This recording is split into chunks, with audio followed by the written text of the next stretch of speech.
L'événement, c'est pas celui qui a des causes, qu'on peut expliquer par des causes, etc. C'est ce qui, à un moment donné, contredit. Alors oui, c'était paysage sonore. En fait, l'idée m'est venue il y a très longtemps quand je suis partie en Antarctique pour faire un court-métrage. Et donc là, c'était l'image et je me suis dit que, en fait, comme c'était aussi un environnement très très riche au niveau sonore et que c'était des choses qu'on n'avait pas tellement l'habitude d'entendre, j'ai aussi fait un paysage sonore en plus du court-métrage. Et après, je suis restée dans le son parce que je trouve que le son a une amplitude plus large pour l'imaginaire.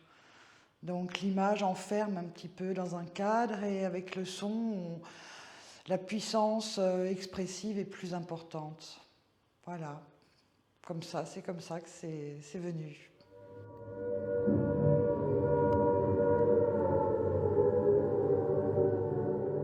Donc c'était, voilà, j'ai senti que ce Covid, c'était un point de bascule. Et j'ai été frappée aussi par le manque de recul, le manque d'analyse de ce que j'entendais dans les médias. Et là, je suis tombée enfin, j'ai retrouvé les pensées de Jean Baudrillard et Paul Virilio qui illustraient à merveille ce qui se passait et qui prenaient un petit peu d'altitude. Et donc ça m'a donné l'envie, l'élan de ce projet sur le coronavirus qui en fait n'est pas que sur le coronavirus, c'est vraiment envisager le coronavirus comme un point de bascule vers une désertification progressive du réel et un basculement dans le virtuel. Et aussi au niveau économique, ça a généré beaucoup de troubles et de désordres. Donc c'est le coronavirus en ce qu'il a été initiateur de ce que j'appelle le néo-monde dans lequel maintenant on est et on ne retrouvera pas l'ancien. Ça, j'en ai eu l'intuition très vite, quoi. Donc pendant le confinement, j'ai écrit le projet parce que je préférais faire ça plutôt que d'être tout le temps devant mon écran, d'être tout le temps là dans une socialité de synthèse, comme dit Jean Baudrillard.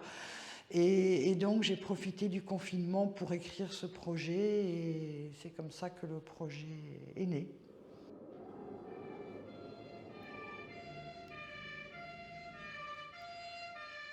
J'ai pris le Transcanadien l'an dernier et donc là j'ai un projet de paysage sonore sur le Canada qui s'appelle Lost Railway et qui sera pas du tout comme pour la Russie parce que l'expérience au Canada a été quand même tout à fait étonnante, c'est-à-dire que j'ai trouvé un pays qui allait très très très mal en traversant tout le pays en train. Et en arrivant à Vancouver, je suis aussi tombée sur les quartiers où il y a toutes les drogués, les victimes des opioïdes.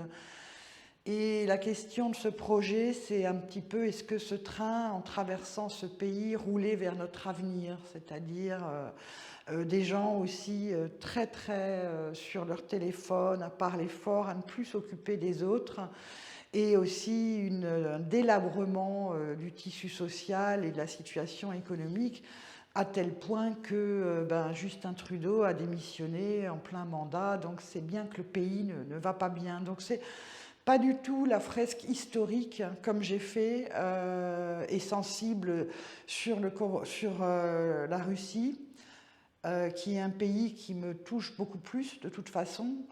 Là, c'est plus un peu une sonnerie d'alarme. Attention, est-ce qu'on n'est pas en train, nous aussi, d'aller vers ce monde-là, qui est un monde qui est très, très à la dérive.